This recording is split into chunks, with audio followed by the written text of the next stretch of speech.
God made Adam a suitable helpmate, and he made that helpmate not because she's weaker, but because God has given men a capacity and a responsibility that women do not have, and we have to be honest about it. We can say he's not a man, he doesn't know how to lead, he doesn't whatever. There's still a capacity inside of him that God did not give us as women. And one of the biggest examples that I can give of that, imagine it's raining and you're in New York City. And if you've ever been to New York City or in France and it starts raining and people start selling umbrellas on the street, those $5, $10 umbrellas, they're not worth much, but they get the job done until you get home. Imagine you have that man. You have the man that gets the job done, isn't anything special, but he gets the job done. That man, no matter how little you view him, is made to handle the rain. You were not made to handle the rain, but you were made to hold up that which can handle the rain. If you didn't have that umbrella, you would come back home smelling like what poured on you.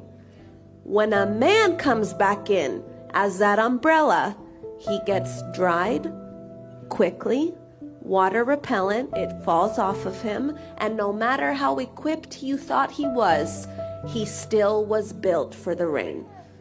The difference also, some of you want that Neiman Marcus umbrella. Some of you want the wood handle. Those things are heavy. And if God gave you a man like that, then you have to be the woman that can hold up that man. Because an umbrella that is not used, it can be for the rain, for the sun, it shields, it provides shade, it allows what's under it not to be touched. We are the vessel, not weaker. We are the vessel that was meant to let the one that God gave us be held up and used for what he was made.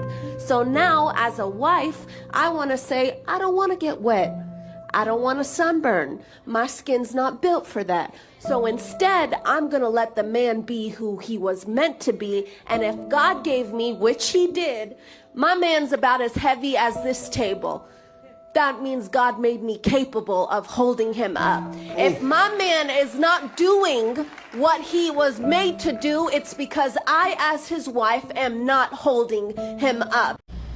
Man, she came here and ate, didn't she?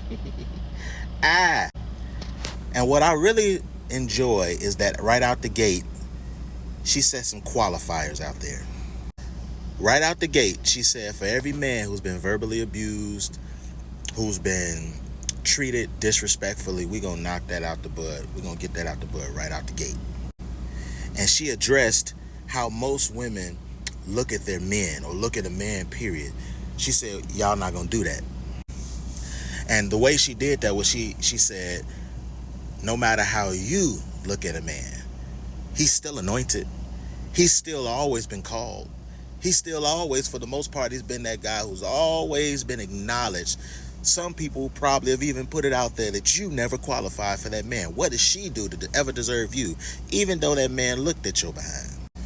She shut it down immediately because some of y'all done walked away from great men, and then you had the nerve to talk about what you need from God. God is looking at you and saying, you had the nerve to disrespect my call. You walk away from this man, you got his children, and you disrespect his call as if he's nothing in my sight. What are you? Who are you?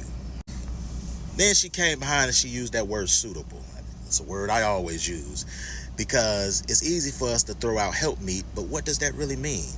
She used the right word, suitable. Because for that word suitable, a lot of people have gotten kicked out of Walmart and fired out of Walmart or never hired at Walmart just because they were not suitable. So there is no soft lives. When you're suitable for a mate, you come in fitting that mate like a tailored suit. Or if you come in and you might not fit that person, the scriptures let you know clearly that the man is supposed to love the wife as Christ loved his bride, his church, his wife. What does that really mean? That means that he shapes you with the word. He cleans you. He washes you. Every man, every house is different. And they mold you. That's why they're called a groom, because they groom you and shape you to fit their situation or their calling or their gift, however they're used by God and called by God. So if you're coming into the classroom out the gate and won't accept the curriculum, whether you're suitable or not, you're not even going to submit yourself to be teachable so that you can get whipped into shape, then that's a whole problem. I love how she dove into the examples of the umbrellas, from the cheapest or whatever adjective you want to use to describe the man that you chose, let alone the man that you laid down to have children with. And now you want this world to respect your sons, but you don't respect their daddy. Every day you're trying to, quote unquote, raise men. You're going to do everything to raise men without their father in the house. You've done everything to tear down and disrespect that man. And I'm thinking of scriptures that talk about how the foolish woman destroys the house with her bare hands and her mouth. So that's not just talking about the literal house, that's talking about the man. And in the same token, the wise woman, she builds her, that Proverbs 31 woman, it's no problem with her building up her man. It's no problem with her building up her house, that temple, that man, because she understands what she's called to. She's not trying to be called to some soft life or expecting some soft life or you're the man, ain't you? You're supposed to do this, that, the other. Everybody can always tell a man what he's supposed to do, and they ain't even qualified. And what are you doing with yourself, boo-boo? So we got to be real careful, because the higher level or quality of umbrella that you go after, you better be on point and qualified to hold that umbrella up. You got to hold up his arms. You got to hold up his affairs while he's out there conquering the world. And like she said, no matter what area of the world he's conquering, he don't come in smelling like that or this, that, other. Or if he does have the smell of whatever he's dealing with or conquering, it's easy to wash off of him and for him to go right back out there and do it the next day. He has no problem with monotony. He's not looking for thrills. He's okay. But for y'all women who can't handle monotony, y'all want thrills, y'all want something to be different every day, you have a problem with accepting the man you chose to be tied to. And you often throw him away with ease and then get mad at what he's elevated to, whether you're there or not. And as the scriptures say, you will aim to control that man, but it will never be so. How will you aim to control that man? Through his children. And then when he's not around, because he's not playing games with you or the system, then he's a deadbeat and he's all these things, and you're trying to figure out how in the world. It's just pitiful. It's just a shame. Where is he? You did everything you could to tear down the house. Now it's non-existent. You just were not qualified to deal with the house, and then you're goofy enough and you're stubborn enough to where you still won't change. You still won't repent. You still won't make it right. But you want this world to respect your sons, his sons. That's what you really want us to believe? Y'all disrespect these men too much.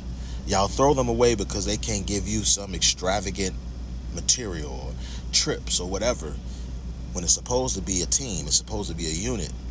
And it's funny to me what y'all can produce when you've got the man out of the equation. Now you got all these degrees in the house and this and now that, and y'all put your chest out and you boast and you talk about how I love this for you and I love this for myself and da da da da da. You brought none of that to the man, and God sees it all. So shout out to the real women, the accountable women who can articulate well just like this. And when you slip up, the best of us, the best women, they'll repent. They'll say they're sorry. They'll come to the same conclusion that this woman came to. But the worst of you, or the foolish woman, she'll die on the sword. She'll keep on being out here just trying to act like she can, oh, I don't need that man nowhere in the vicinity. Only time I need him to be a father is when I ask for him to be a father. He ain't worthy to be a part of no matters of these children's lives until I say he's worthy. He can't be a part of this. He can't be a part of that. When I say he show up, he better come through, or otherwise, da da da da da. That's that God complex in y'all behind. And last I checked, we answer to God. We don't answer to you. We answer to Yahweh. We answer to Yeshua. We don't answer to your behind. So shout out to the sisters who can come through in the clutch like this beautiful woman right here. I'm up out of here. I ain't gonna play with her. I'm out, baby. Hit that like, subscribe, and notification bell.